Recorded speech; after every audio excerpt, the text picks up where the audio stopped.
Who's going on first? Are we on? Yeah, it's all recording. We're on right now. Okay.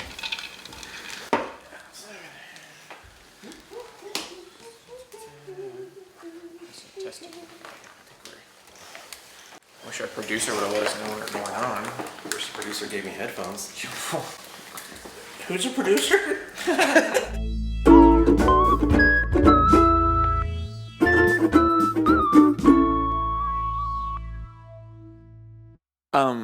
Our last podcast was our first in-person podcast. Mm-hmm.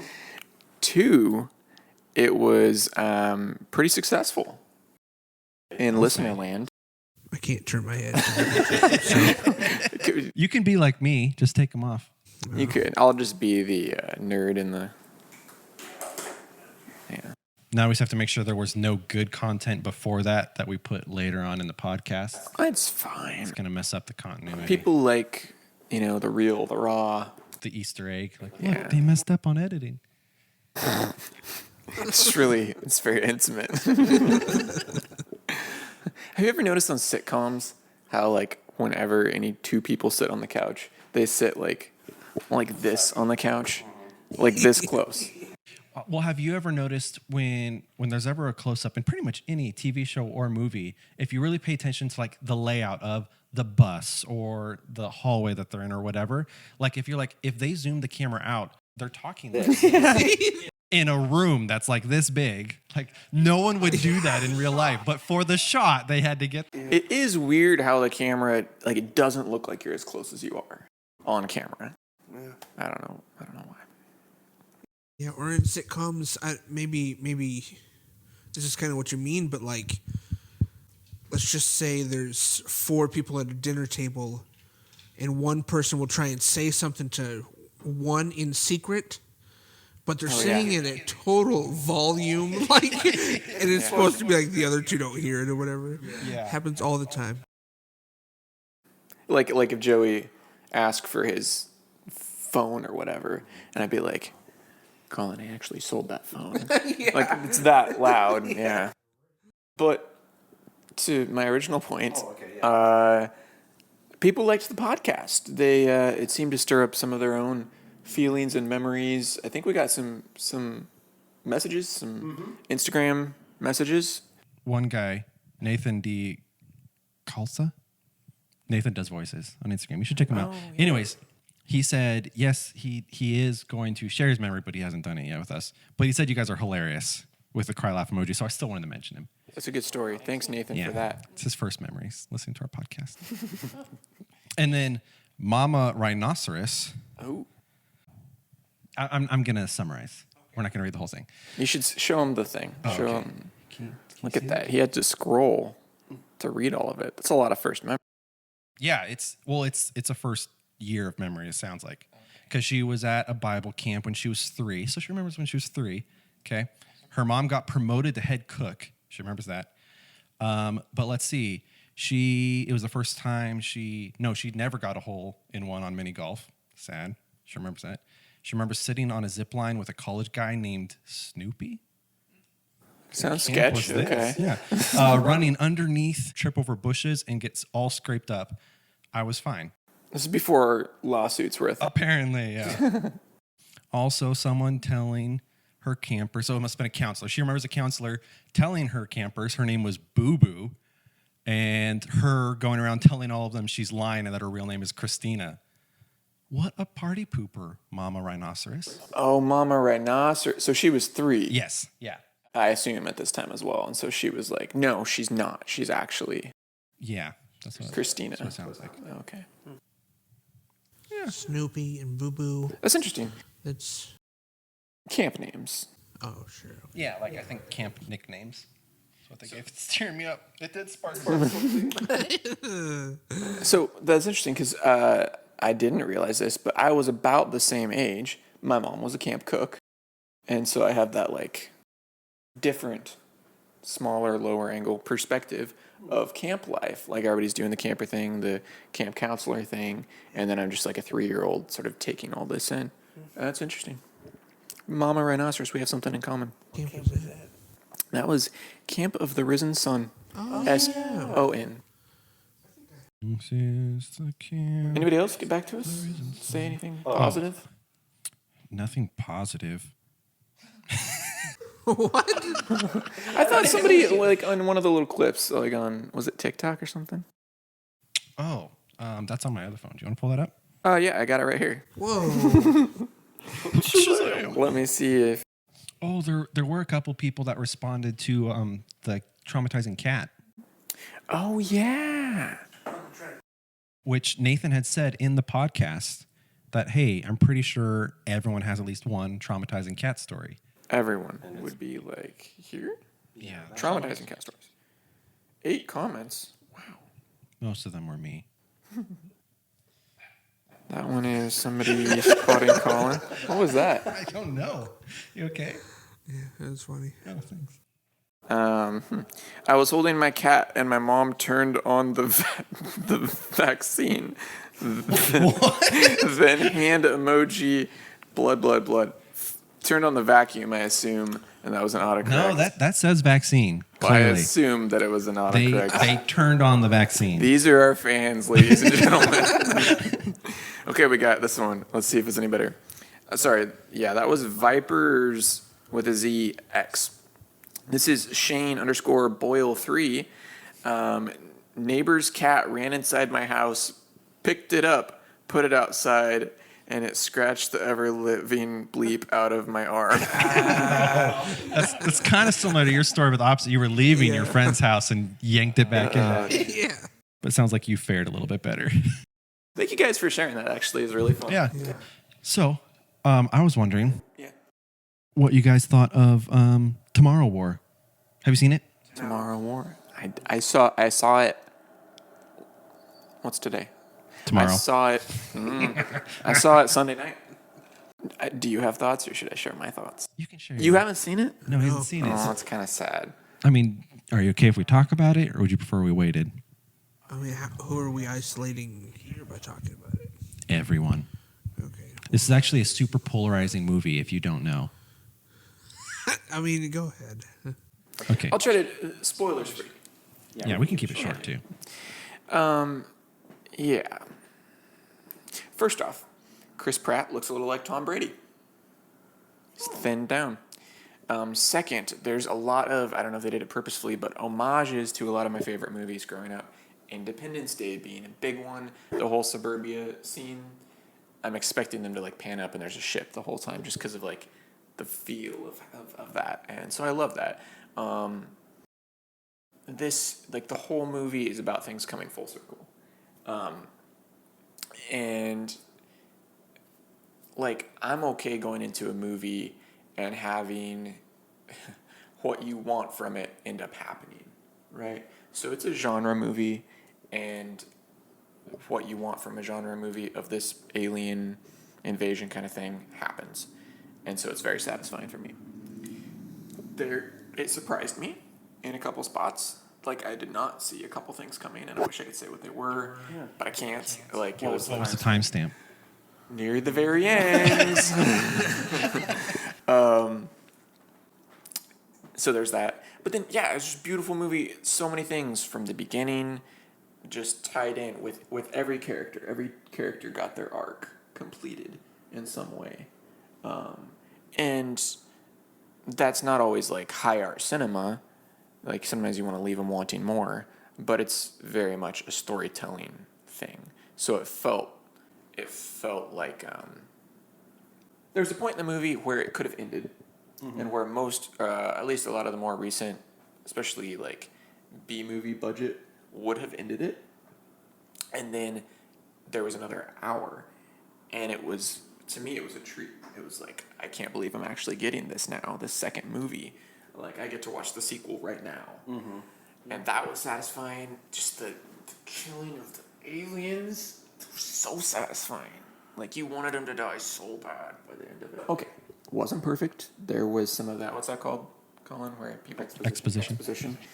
I asked Colin. I know. I'm sorry. I was going to apologize. I'm sorry, Colin. Do you want to answer? No. You have to whisper like you're in a TV show. Exposition. Joey. But I'm okay with that. I think that's all I can say. But you didn't. I can tell you're not agreeing with me. Okay. So I respect your opinion, okay?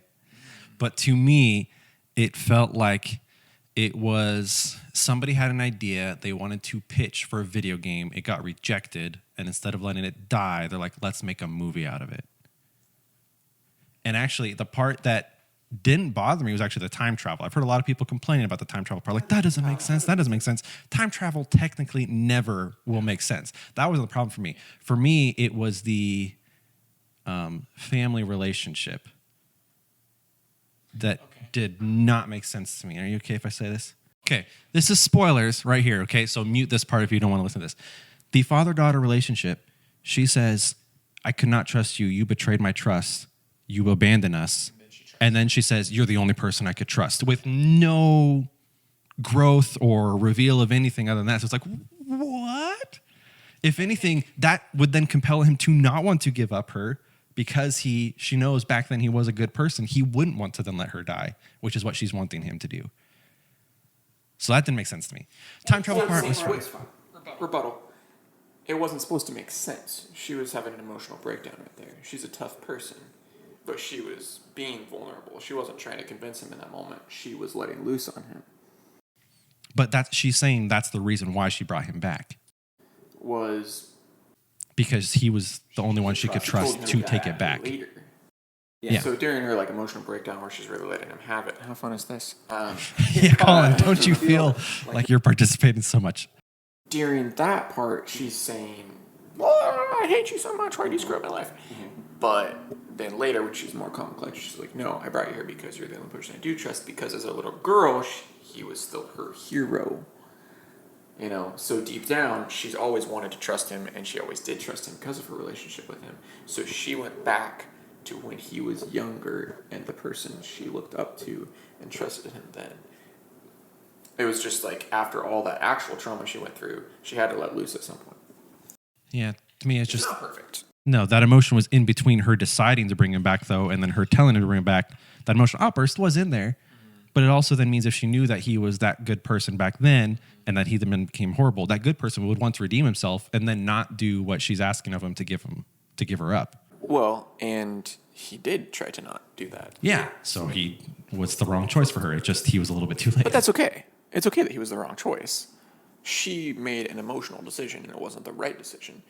I mean, it was because he followed through, but it doesn't have to be the right choice. Yeah, it's not a plot true. hole. That's true. Like a daughter is obviously emotionally tied to her father. Mm-hmm. So she's not making the right decision. That's true. Yeah, that's fair. That's fair. That's and then the other thing that I thought was really funny, just about how it got political. So people that don't like Chris Pratt were then saying it was the best movie ever, and then people that do like Chris Pratt, people that don't like Chris Pratt were saying it's the worst movie ever, and then people that do like Chris Pratt were like it's the best movie ever. And I feel like it's in between. Like it was an entertaining movie. It was fun to watch. I didn't know that was a thing. It's a thing. It was a fun movie to watch. Yeah. And I do like Chris Pratt. Not in love with the guy. Just like him. I like his movies, generally. Yeah. It was good. Watch it. Let us know. What did you think of Tomorrowland? Nope. I mean, Tim McGraw, you know, he's got some acting chops. But I thought that was the... Tomorrow. Yeah, it's Tomorrow. Matt Damon? Or no? No, George Clooney. Yeah. Is that Tomorrow World? Same. Tomorrowland? Tomorrow World? What was The it? Disney one. Yeah, what was that? That was was Tomorrowland? Tim McGraw was the dad, and there was the angsty girl, and then Hugh Laurie was the bad guy. No. It's the one with George Clooney. What's that one? Edge of Tomorrow. Edge of Tomorrow. No, that's Tom Cruise.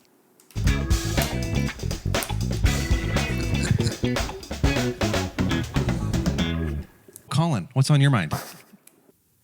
Social media, I feel like, has been such a resting place in thinking that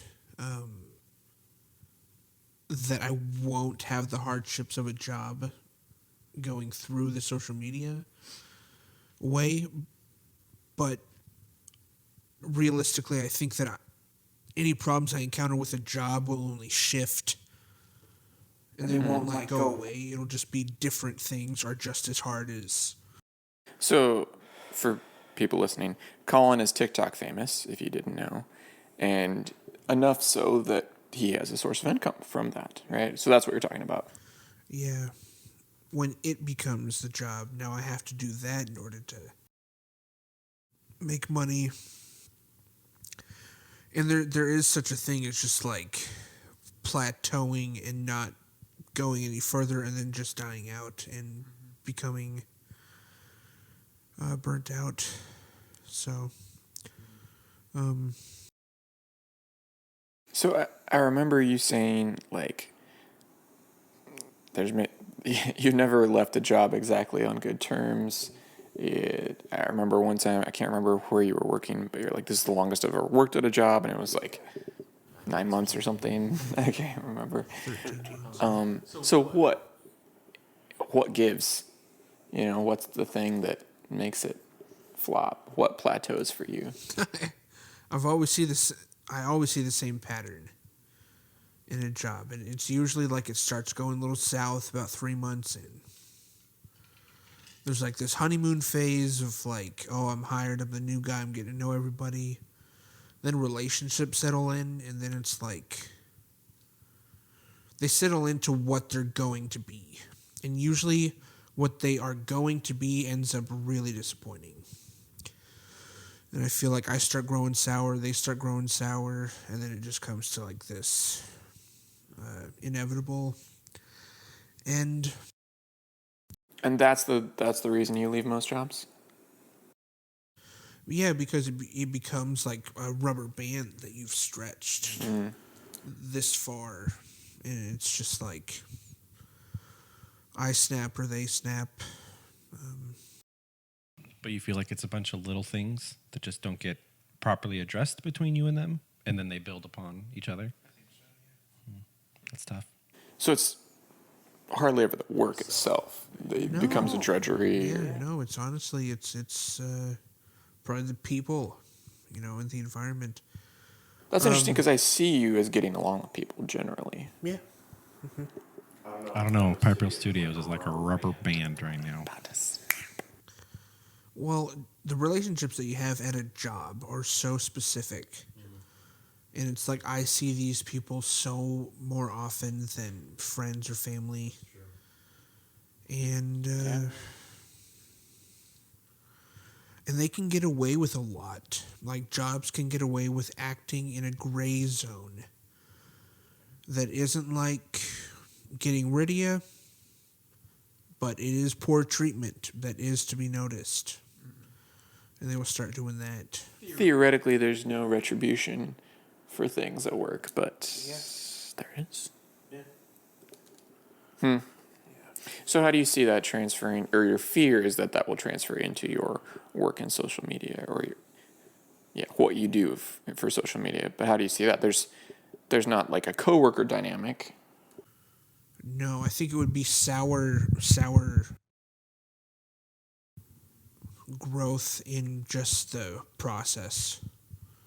Oh, the thumbnail,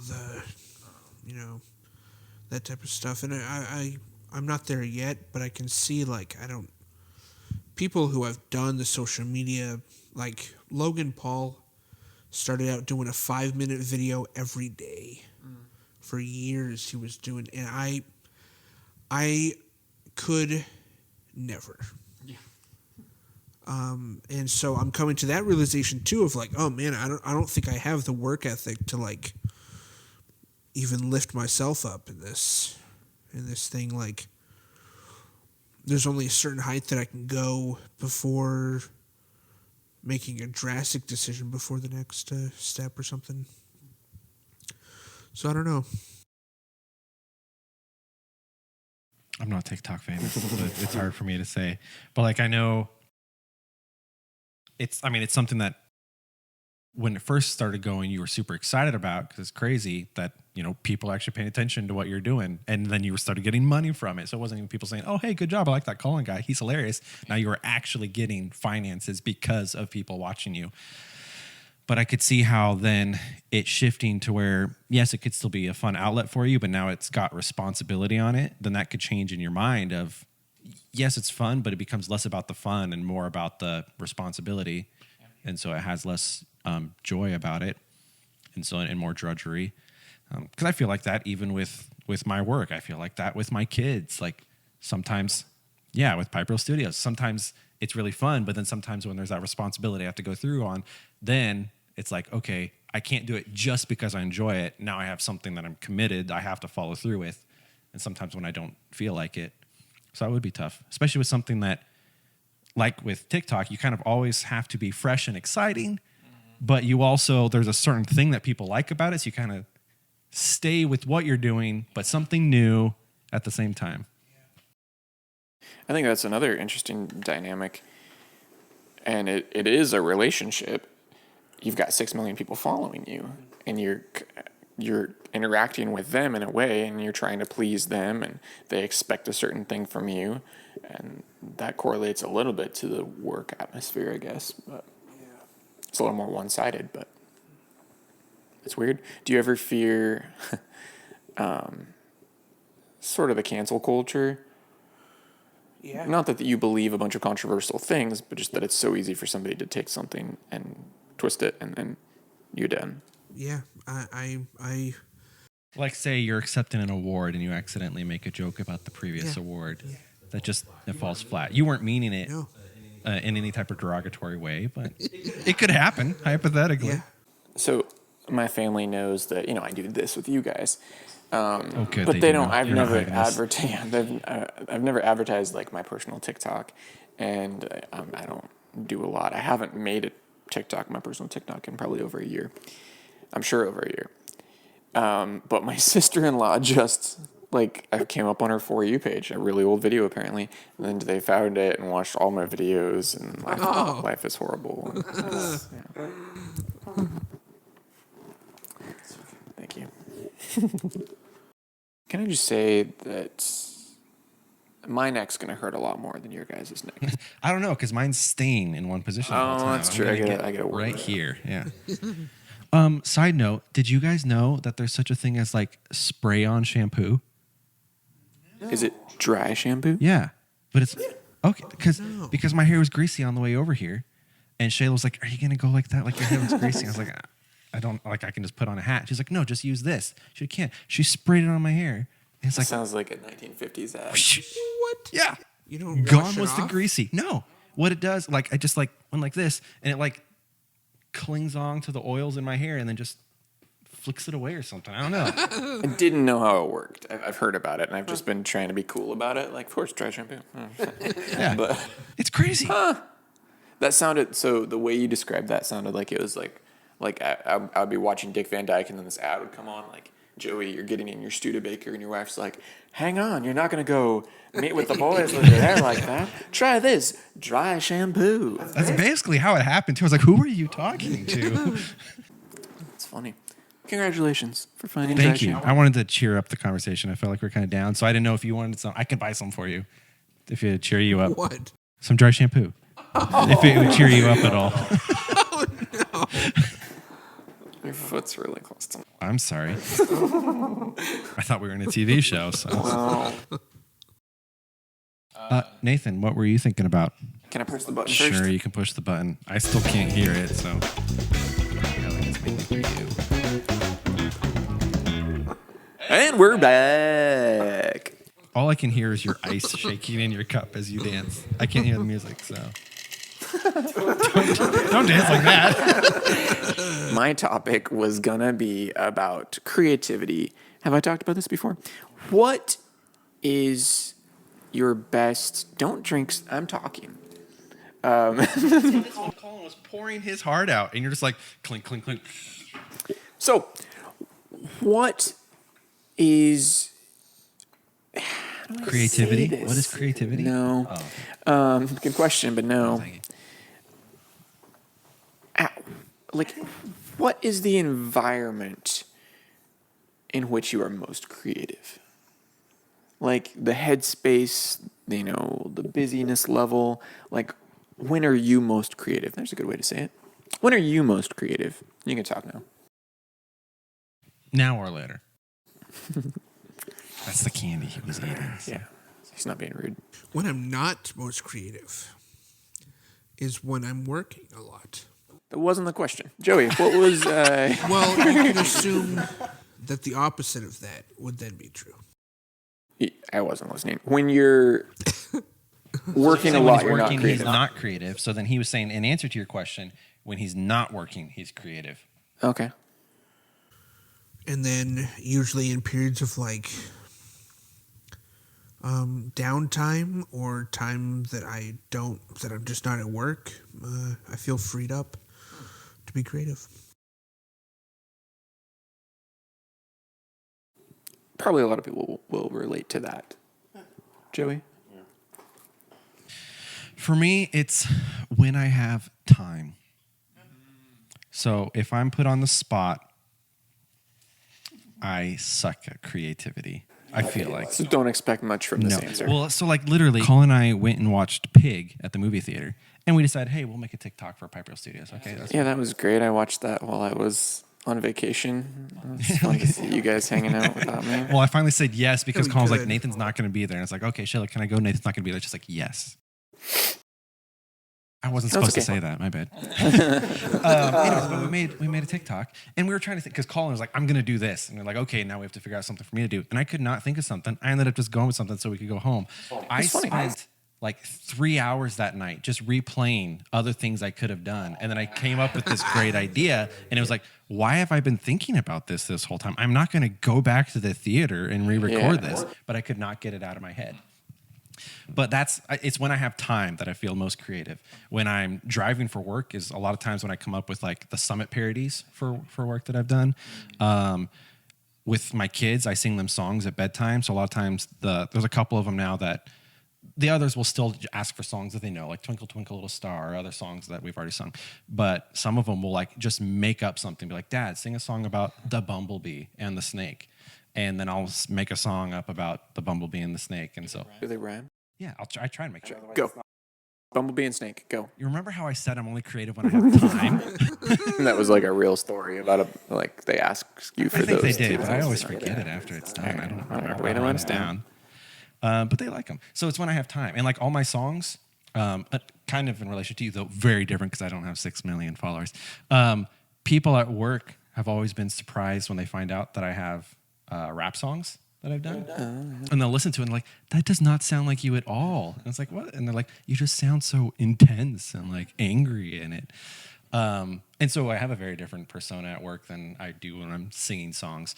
But with songs, I cannot freestyle for the life of me. Cannot. If I'm in the shower, it's fire. But if I'm out of the shower, You can't freestyle, but you can come up with things quickly. I have noticed. Oh, thank you. You know. yeah, and I think maybe that's just because I feel like I have more time then. I get Pressure's caught on off. I get caught on I have a limited amount of time and then creativity's out the window. Because I'm terrified of pretty much everything.